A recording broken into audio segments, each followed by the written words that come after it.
Los seres humanos somos mamíferos, concretamente primates. Compartimos ancestros con chimpancés, gorilas y orangutanes, animales cubiertos por un pelaje abundante que cumple múltiples funciones. Sin embargo, nosotros parecemos una excepción. Comparados con nuestros parientes más cercanos, somos prácticamente monos desnudos. ¿Cómo terminó ocurriendo algo tan inusual? Porque una especie de primate acabó perdiendo gran parte de ese abrigo natural que caracteriza al resto de sus familiares evolutivos. Los científicos todavía debaten las razones exactas que llevaron a nuestros ancestros a volverse cada vez menos peludos. Existen varias hipótesis respaldadas por diferentes líneas de evidencias. Algunas se relacionan con la regulación de la temperatura corporal, otras con nuestra capacidad para recorrer largas distancias, algunas otras con la lucha contra los parásitos e incluso con la selección sexual. Lejos de existir una única respuesta definitiva, todo apunta a que varios factores pudieron actuar al mismo tiempo para convertirnos en uno de los mamíferos más peculiares del planeta. Antes de intentar entender por qué los seres humanos perdimos gran parte del pelaje corporal, vamos a algo más básico. ¿Para qué sirve el pelo en los mamíferos? Una de las funciones más importantes es el aislamiento térmico. El pelo atrapa una fina capa de aire cerca de la piel que actúa como una barrera contra las pérdidas o transferencias de calor. Es un principio similar al de usar un suéter. El material en sí no genera calor, sino que ayuda a conservarlo. Este mecanismo lo aplican animales adaptados a ambientes fríos. Los osos polares, por ejemplo, poseen un pelaje muy denso que, combinado con una gruesa capa de grasa, les permite soportar temperaturas de hasta menos 40 grados centígrados. En este contexto, el pelo funciona como una herramienta fundamental para mantener estable la temperatura corporal. El pelaje también proporciona protección frente a la radiación solar, pequeñas heridas y abrasiones producidas por el entorno. En muchas especies cumple además una función de camuflaje, permitiéndoles confundirse con la vegetación o el paisaje y aumentando sus probabilidades de escapar de depredadores o sorprender a sus presas. En otros mamíferos, como perros y gatos, el pelo participa en la comunicación. Cuando estos animales se sienten amenazados o asustados, pequeños músculos asociados a los folículos pilosos provocan que el pelo se erice, haciendo que el cuerpo parezca más grande. Nosotros todavía conservamos ese mecanismo, aunque en una forma mucho menos evidente. La famosa piel de gallina es un vestigio de esta antigua respuesta. La protección frente a insectos y parásitos constituye otra ventaja importante. Una capa de pelo puede actuar como una barrera física que dificulta el acceso a la piel. Precisamente por eso, la pérdida parcial de pelo en nuestros ancestros resulta tan intrigante. Si el pelaje proporciona tantas ventajas, abandonarlo debe ofrecer beneficios todavía mayores en determinadas circunstancias. La evolución no lo eliminó porque sí. Entonces, ¿qué beneficio podía compensar la pérdida de una herramienta tan útil?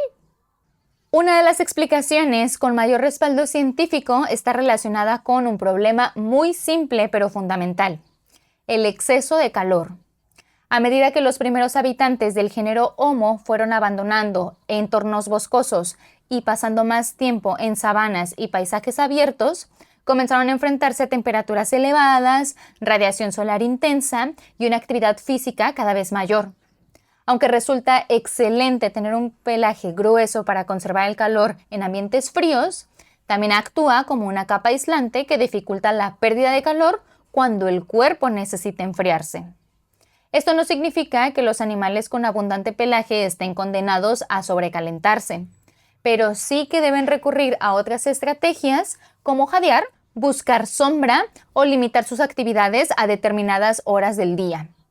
En cambio, para unos homínidos cada vez más activos y expuestos al calor, disponer de un sistema más eficiente para disipar el exceso de temperatura podía representar una enorme ventaja. Y ahí es donde los seres humanos destacan entre los mamíferos. Nuestra especie posee entre 2 y 4 millones de glándulas sudoríparas distribuidas por prácticamente toda la superficie corporal. Estas glándulas producen sudor, una solución compuesta principalmente por agua y sales. Cuando el sudor se evapora, absorbe energía en forma de calor de la piel y la libera al ambiente, produciendo un efecto de enfriamiento. El mecanismo es el mismo que experimentamos al salir de una alberca en un día con mucho viento. El agua que se evapora de nuestra piel nos hace sentir más frescos. La eficacia de este sistema depende en gran medida de que el sudor pueda evaporarse con facilidad. Un pelaje muy grueso actúa como una barrera que atrapa la humedad cerca de la piel y dificulta este proceso. Por ello, la combinación de una reducción progresiva del pelo corporal y un aumento extraordinario en el número de glándulas sudoríparas convirtió a los seres humanos en auténticas máquinas de refrigeramiento biológicas. Debido a esto, la hipótesis de la termorregulación es actualmente una de las más aceptadas por los especialistas. No implica necesariamente que haya sido la única causa de la pérdida del pelaje, pero sí que existe un sólido fundamento para pensar que la capacidad de disipar calor de manera eficiente desempeñó un papel central en la evolución de nuestra especie. La capacidad de eliminar calor no solo habría permitido a nuestros ancestros soportar mejor las altas temperaturas, también pudo abrir la puerta a una de las habilidades más extrañas y sorprendentes de nuestra especie: la carrera de resistencia. Aunque no solemos pensar en los seres humanos como grandes atletas comparados con otros animales, la realidad es que somos corredores extraordinarios cuando se trata de mantener esfuerzos prolongados. No somos especialmente rápidos, pero sí increíblemente persistentes. Esta idea dio origen a una hipótesis propuesta por los antropólogos Daniel Lieberman y Dennis Bradman. Según esta propuesta, algunos Homo habrían practicado una estrategia conocida como caza por persistencia.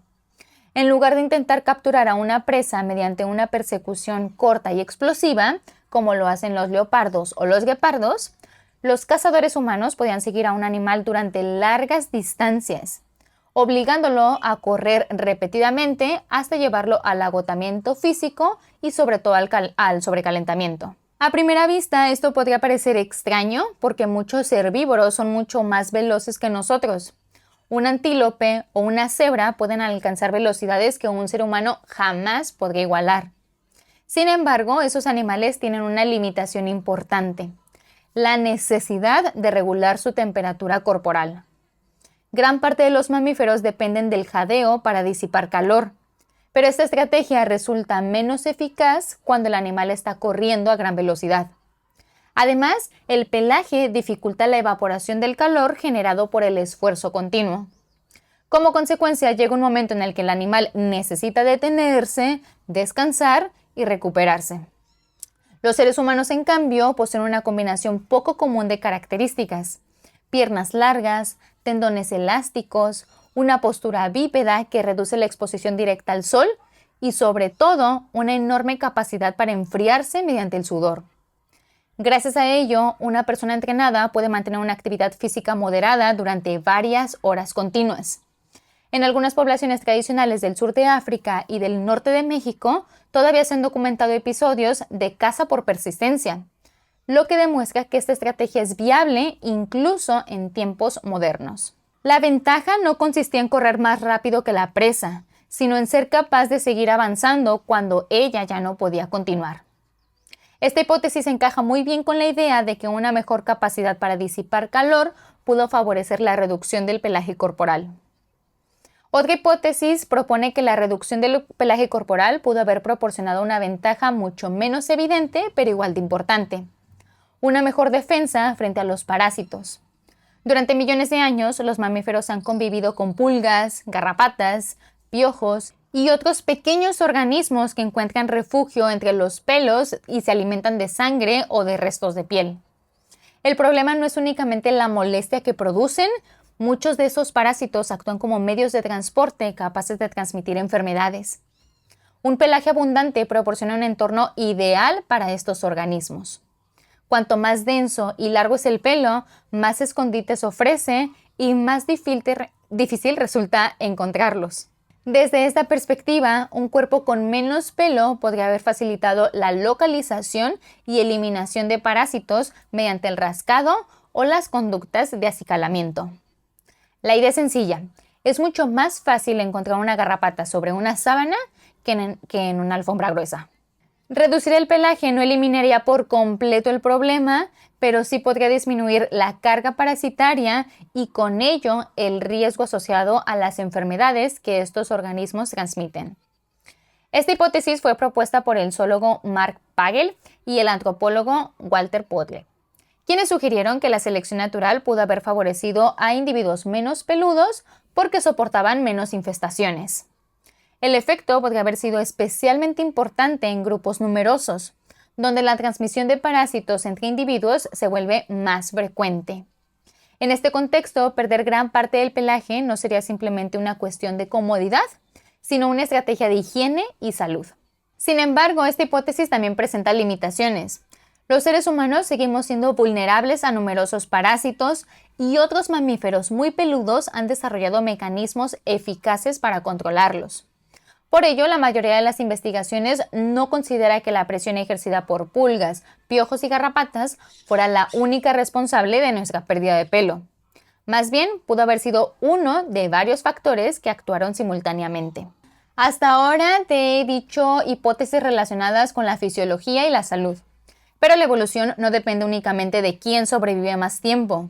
También importa quién deja más descendencia. Aquí entra otro mecanismo, la selección sexual. Propuesto originalmente por Charles Darwin, esta idea sostiene que ciertos rasgos pueden expandirse en una población no porque sean indispensables para sobrevivir, sino porque aumentan las probabilidades de conseguir pareja.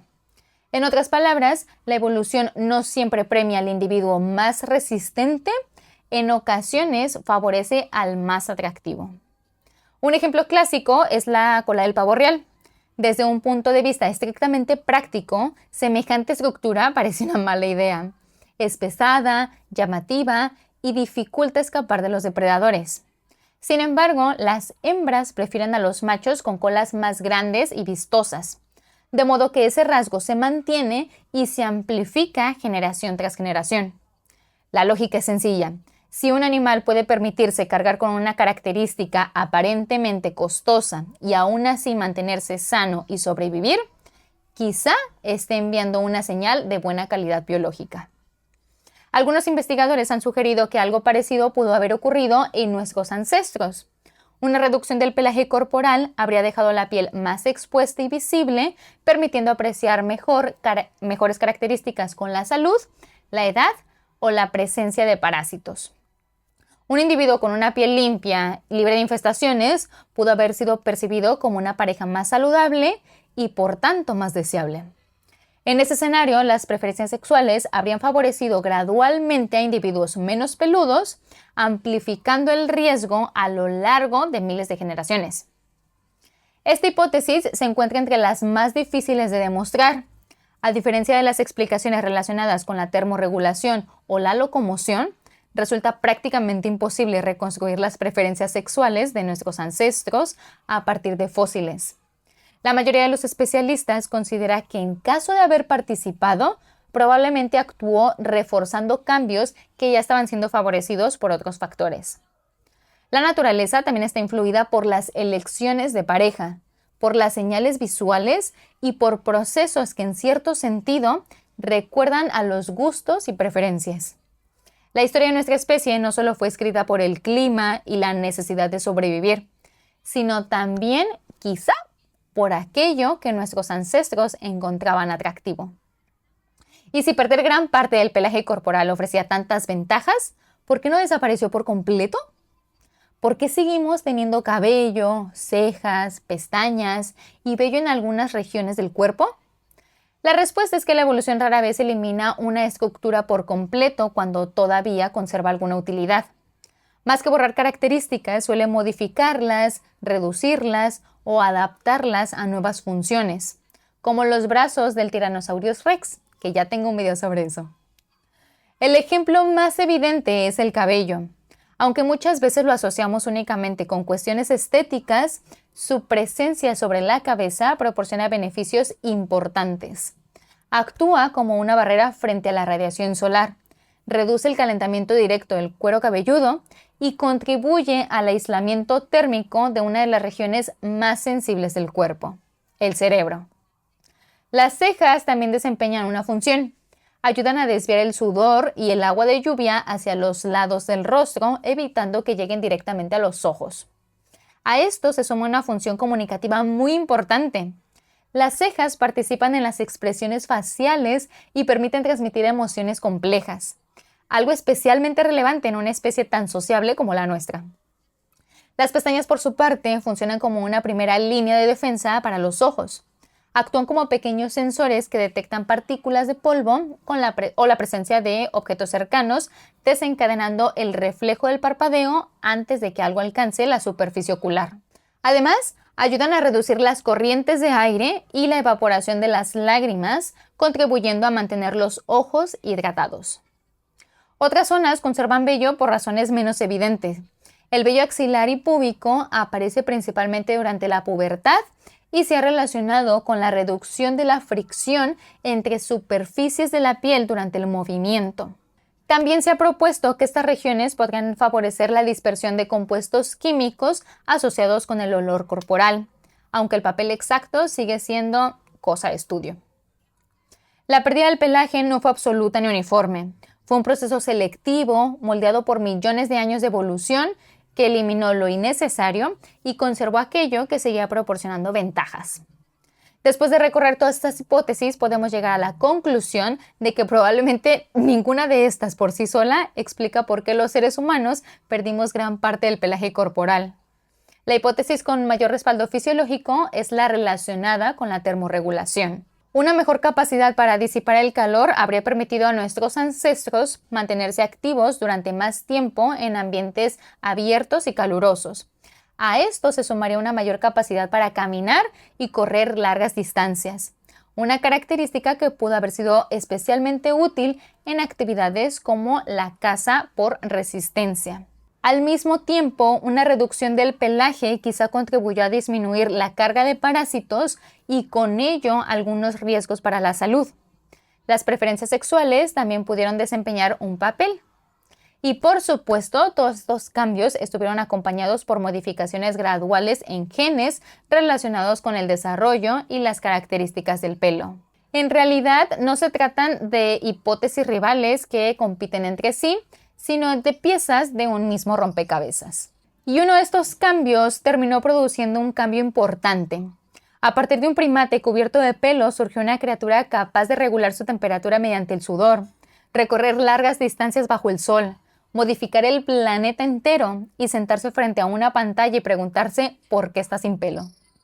Una de las consecuencias más sorprendentes de la evolución no fue solo convertirnos en monos desnudos, sino en monos capaces de preguntarse por su propia historia.